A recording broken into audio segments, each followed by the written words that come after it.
नमस्कार, मी अनुराधा सनगर. जनवार्तामध्ये आपल्या सर्वांचं स्वागत. पाहूया पुण्यातील काही विशेष घडामोडी.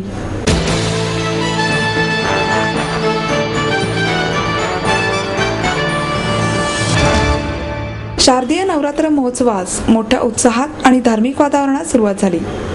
नवरात्र उत्सवानिमित्त विविध मंदिरांमध्ये धार्मिक कार्यक्रमांचे आयोजन करण्यात आले. सकाळपासून विविध मंदिरांमध्ये भाविकांनी आदिशक्तीच्या दर्शनासाठी गर्दी केली होती. सारसबागेसमोरील महालक्ष्मी मंदिरात विद्यावाचस्पती शंकर अभ्यंकर यांच्या हस्ते घटस्थापना करून नवरात्र उत्सवाची सुरुवात करण्यात आली. पहाटे सुरू झालेल्या पावसामुळेही भाविकांचा उत्साह कमी झाला नाही. उद्या या मंदिरासमोर 15,000 शालेय विद्यार्थी श्रीसूक्त पठण आणि सामूहिक अथर्वशीर्ष पठण करणार आहेत. पर्वती दर्शन येथील श्री लक्ष्मी माता मंदिरात पुणे नवरात्र महोत्सवाचे संस्थापक आबा बागुल यांनी सपत्नीक घटस्थापना केली. येथेही भर पावसात भाविकांनी दर्शनासाठी गर्दी केली होती. याशिवाय शहरात विविध सार्वजनिक नवरात्र उत्सव मंडळांनीही मिरवणुका काढत मोठ्या उत्साहात आदिशक्तीचे स्वागत केले.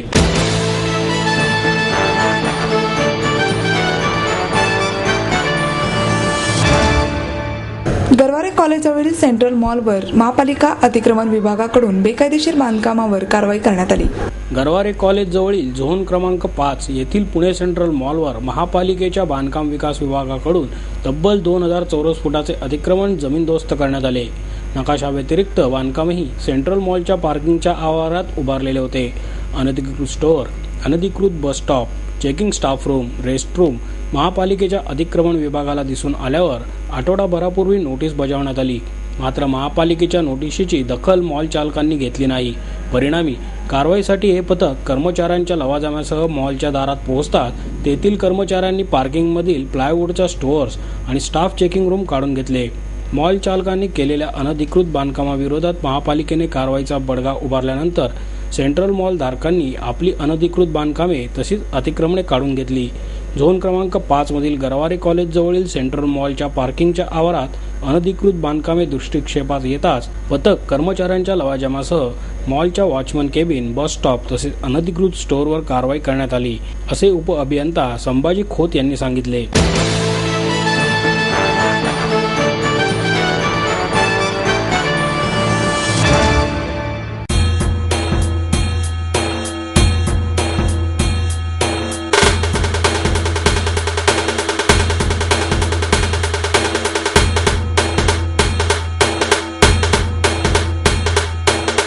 माहेर सोडून सासरी आले. इथेही प्रेमाची, मायेची माणसं होती. पण माझं भविष्य सुरक्षित आहे याचा आनंद, आत्मविश्वास वाढवणारा होता. Samruddha Jeevan multistate multipurpose cooperative society limited. गुंतवणूक भावनांची, आनंद लक्षावधीचा. Samruddha Jeevan multistate multipurpose cooperative society limited.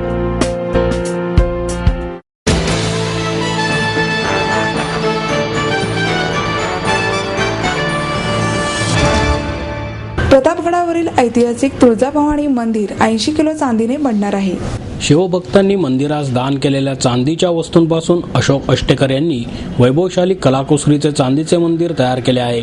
घटस्थापनेच्या दिवशी हे मंदिर भवानी मातेच्या चरणी अर्पण करण्यात येणार आहे, अशी माहिती खासदार उदयनराजे भोसले यांनी दिली. शिवशाहीर बाबासाहेब पुरंदरे, अशोक अष्टेकर, कृषीतज्ञ बुधाजीराव मुळीक यावेळी उपस्थित होते. उदयनराजेंच्या पुढाकारातून तसेच राजमाता कल्पनाराजे भोसले, रवींद्र भोसले आणि शिवशाहीर बाबासाहेब पुरंदरे यांच्या मार्गदर्शनाखाली ही कलाकृती साकार झाली आहे. नितीन करडे आणि अनिल जेठानिया या कारागिरांनी या कलाकृतीस आकार दिला आहे. शिवरायांनी स्वतः प्रतापगडावर तुळजाभवानीचे मंदिर स्थापन केले होते. 351 वर्षांनंतर हे मंदिर चांदीने बनणार आहे. चांदीने मडलेल्या तुळजाभवानी मंदिरामुळे प्रतापगडावरील वैभवशाली साक्षात्कार अनुभवास मिळणार आहे, असे बाबासाहेब पुरंदरे यांनी सांगितले. भोसले म्हणाले, मी निवडणूक लढवायची का नाही किंवा कोणत्या पक्षातून लढवायची हे फक्त मीच ठरवतो. कोणताच पक्ष मला निवडणुकीसाठी ऑफर देण्याएवढा मोठा नाही, असेही त्यांनी सांगितले. देशातील वाढत्या बलात्कारांच्या घटनांबद्दल विचारले असता शिवाजी महाराज बलात्कारांचे हातपाय छाटत होते, मी मुंडकी छाटेन, असे त्यांनी सांगितले.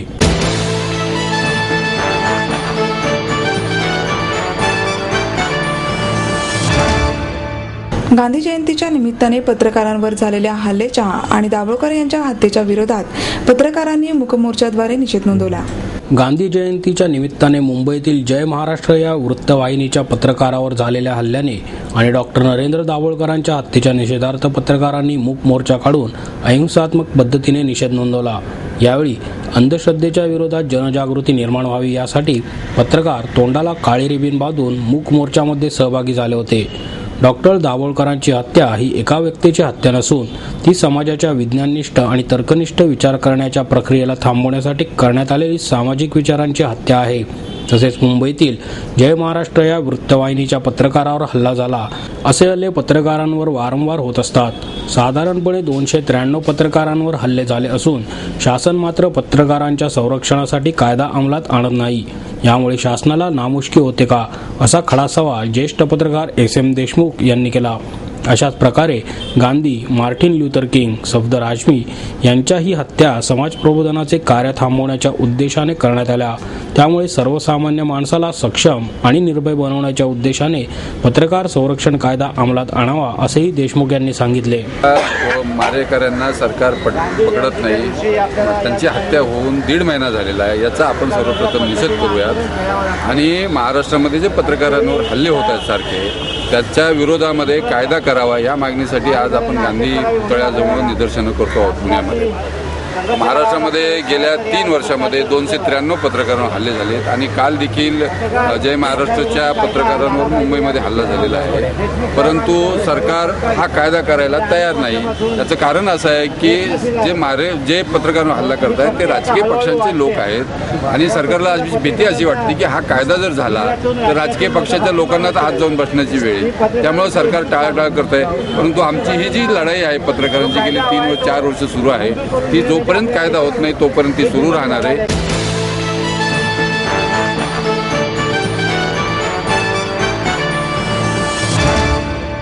आई वडिलांनी पै जमवून मला शिकवण्याचा निर्णय घेतलेला कळत होता.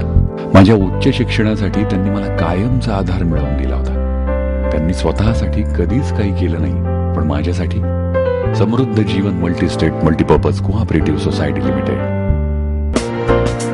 गुंतवणूक भावनांची, आनंद लक्षावधीचा.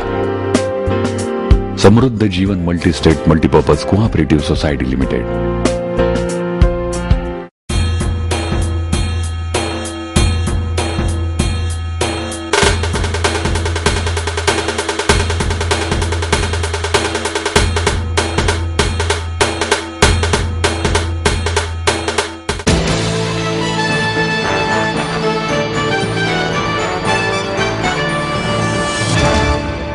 साखर उद्योग हा उद्योग म्हणूनच चालवला पाहिजे, असे मत सहकार मंत्री हर्षवर्धन पाटील यांनी व्यक्त केले.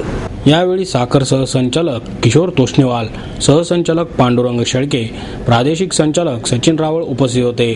सहकार मंत्री पाटील म्हणाले, पुढील 5 वर्षात ऊस शेती ही 100% ठिबक सिंचन पद्धतीने करण्याच्या सूचना कारखान्यांना दिल्या आहेत.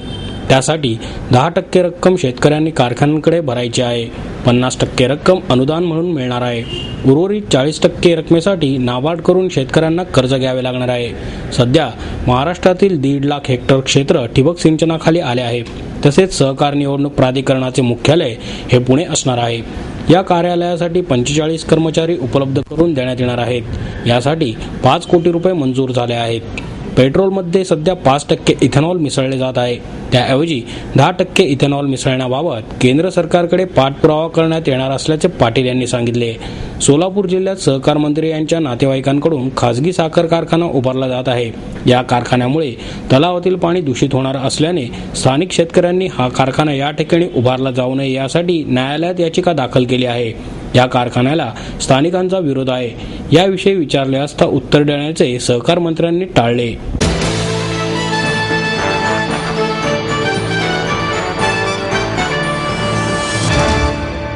साबळेवाडी प्रकरणात कलावंत कला केंद्राची नाहक बदनामी होत असल्याचा आरोप तमाशा कलावंत महासंघाच्या पदाधिकाऱ्यांनी पत्रकार परिषदेत केला. साबळेवाडी येथील त्रिमूर्ती कला केंद्रात घडलेली घटना ही 2 व्यक्तींमधील असून त्याचा इतर कुठल्याही कला केंद्रांशी संबंध नसल्याचे स्पष्टीकरण करत गुन्हेगारांना बाजूला ठेवून लावणी कलावंत आणि सरसकट सर्व कला केंद्रांची नाहक बदनामी केली जात असल्याचा आरोप अखिल महाराष्ट्र संगीत पार्टी तमाशा कलावंत महासंघाच्या पदाधिकाऱ्यांनी पत्रकार परिषदेत केला. यावेळी महासंघाचे अध्यक्ष अरुण मुसळे, महाराष्ट्र राज्य थिएटर मालक संघटनेचे सचिव बाळासाहेब काळे उपस्थित होते. 1 लाखासाठी आईने 12 वर्षांच्या पोटच्या मुलीला खेड तालुक्यातील साबळेवाडी येथील कला केंद्रात विकल्याचा लांछनास्पद प्रकार त्रिमूर्ती कला केंद्रामध्ये उघडकीस आल्यानंतर महासंघाने प्रथमच आपली भूमिका मांडली. अरुण मुसळे म्हणाले, साबळेवाडी कला केंद्रामध्ये घडलेली घटना 2 व्यक्तींमधील असून त्याचा कुठल्याही कला केंद्राशी प्रत्यक्ष संबंध नाही. पार्टी मालकीणीने मुलीचा खरेदी विक्रीचा व्यवहार केला हा आरोप चुकीचा असल्याचे मुसळे यांनी स्पष्ट केले. सांस्कृतिक कला केंद्र बदनाम करण्याचे हे षडयंत्रच आहे असा आरोपही काळे यांनी केला.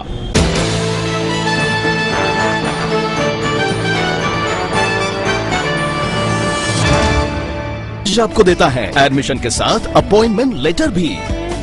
बी civil, computers, electronics, electronic and telecommunications, IT and mechanical.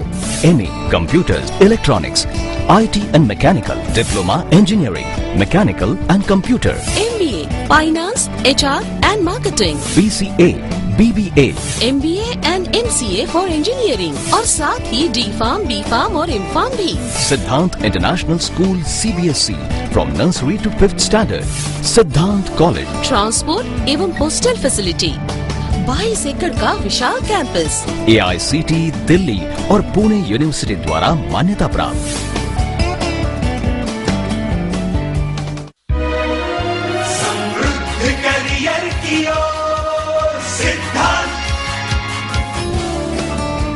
सिद्धांत कॉलेज, सुदुमरे, पुणे.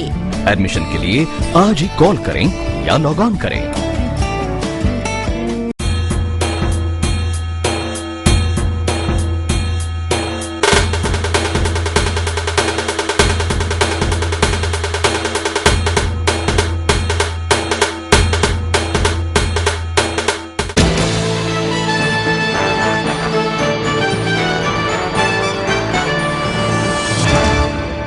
आपल्याला आपल्या कार्याची विस्मृती झालेली आहे अशी खंत डॉक्टर गो देगलूरकर यांनी व्यक्त केली.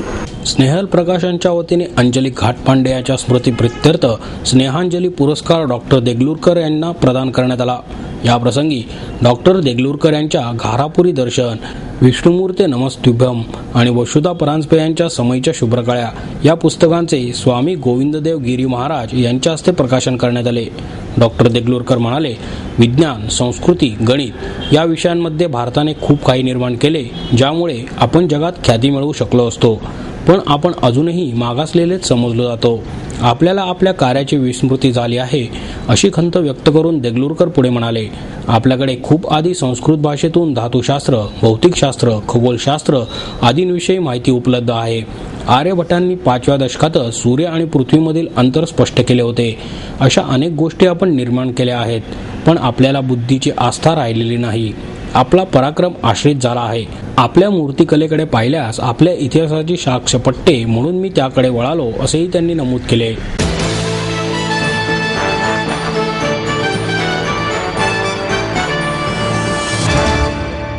विश्वशांती केंद्र आणि माईर्स MITच्या वतीने रविवार दिनांक 6 ऑक्टोबर रोजी ब्रह्मांड हे ज्ञान चैतन्याचे प्रकटीकरण आहे का या विषयावर 1 दिवसीय चर्चासत्राचे आयोजन करण्यात आले आहे. प्रसिद्ध कॉम्प्युटर तज्ज्ञ डॉक्टर विजय भटकर, मेंदू शल्य विशारद आणि लेखक doctor Deepak Ranade, institute of semantic information sciences and टेक्नॉलॉजीचे संचालक डॉक्टर रवी गोमंतक, डॉक्टर शशिकांत शुक्ला, MITचे संस्थापक डॉक्टर विश्वनाथ कराड आदी या चर्चासत्रात सहभागी होणार आहेत. कोथरूड येथील MIT कॉलेजच्या ज्ञानेश्वर सभागृहात सकाळी 11 वाजता हे चर्चासत्र होणार आहे, अशी माहिती डॉक्टर भटकर, डॉक्टर रानडे आणि डॉक्टर कराड यांनी पत्रकार परिषदेत दिली.